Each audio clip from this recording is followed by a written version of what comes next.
Hey guys, it's Joey back with another DC movie review. I'm very happy to say that unlike previous DC movies that have come out the past couple of years, I won't have to try extra hard I didn't have to try extra hard to find things I liked about Shazam, which is saying a lot because I've really pushed for the other movies and I have a DC bias, and everybody that's watched this channel before or has watched previous reviews knows that.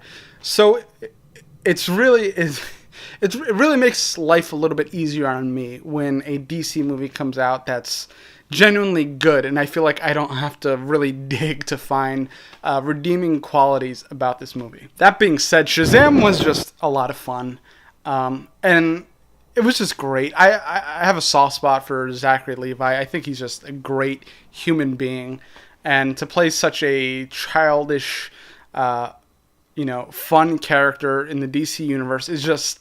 it's just so perfect. Again, I've been very hard strapped, and I've been always trying to bargain with myself to say, no, these movies are better than everybody's saying they are. And in some ways they are. In a lot of ways they're not. But Shazam is not like any of those other movies. Shazam does so many things well, and it's a very funny movie. It's a very sweet movie. It's the cutest of all the DC movies. I could say that for sure. You know, Billy Batson is an orphan, and he's trying to find his footing in this world. He's trying to find his family, and I think they did a very great job of telling that story and not really selling it short and kind of seeing it to the end. Other than that, it's just a lot of wonderful, charming, likable characters. Even the bad guy you have some sympathy for, which is great. I love that in a villain. It's like, Dr.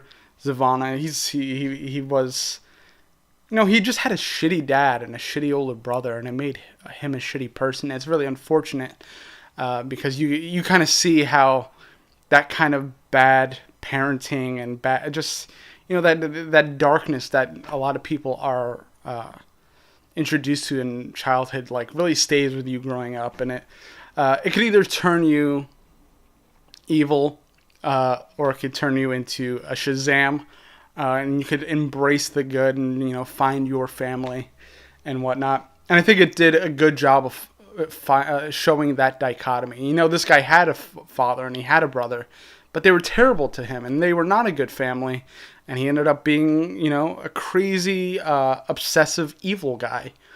Whereas Billy Batson, was abandoned by his mother, basically has been running his whole life, and found these people that just, like, almost immediately love him unconditionally, and it's just very beautiful. The whole cast is just so magnificent. And there's just a lot of funny, cool stuff about this movie. It's very much in the DC universe, but it also kind of plays around it. There's a lot of merch stuff going on. You see people with Aquaman shirts, and there's Batman merch everywhere, Superman merch.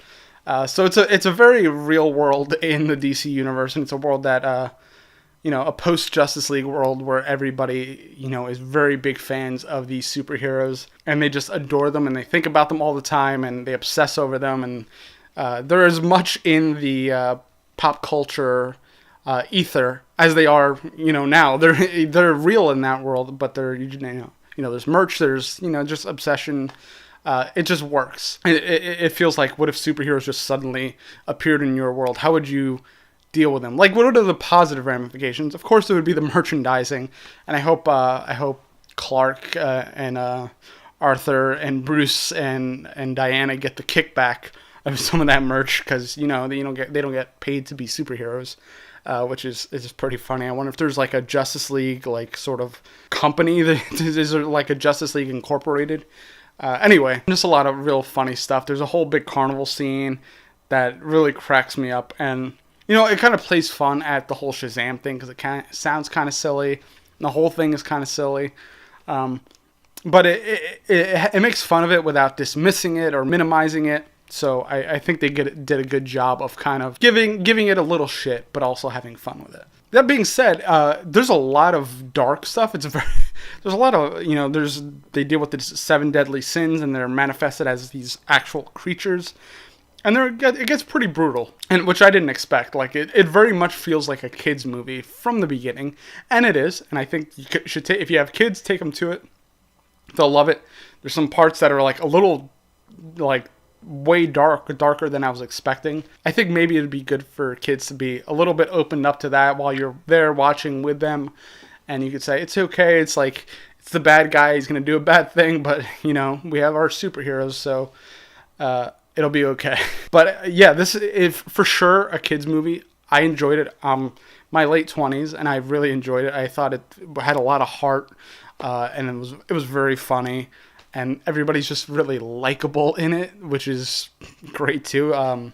Just the characters are the way they got the perfect kids for this movie, and it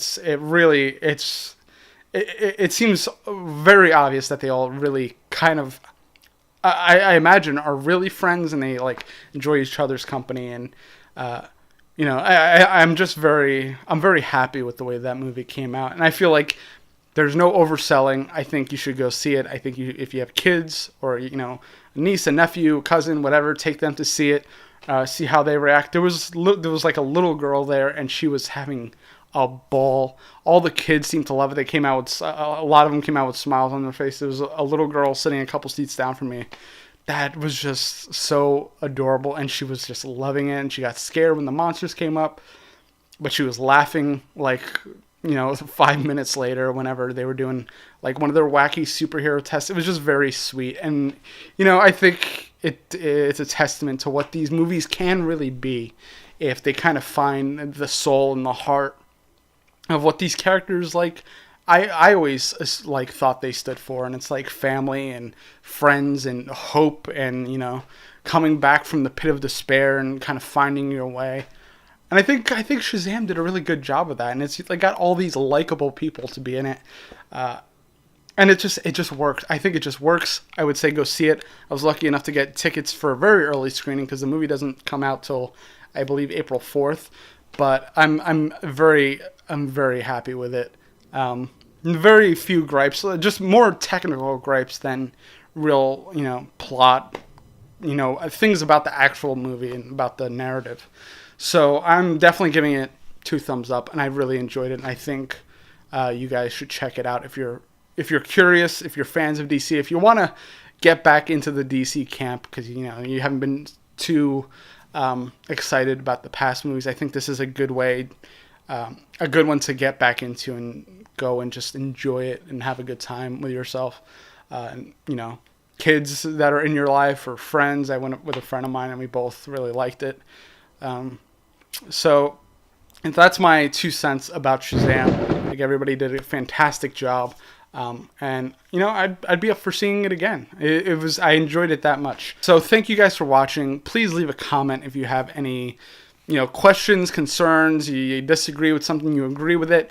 Let me know. I'm always up for opening that conversation and kind of breaking things down and seeing things from a couple different perspectives, so I maybe get a fuller view of the movie. And if you like this video and want to see more, subscribe. It always helps. It's free. You could do it with just a single click, and it helps me out and helps me, you know, helps support the channel. So thank you guys again for watching, and go check out Shazam. Yeah. Shazam!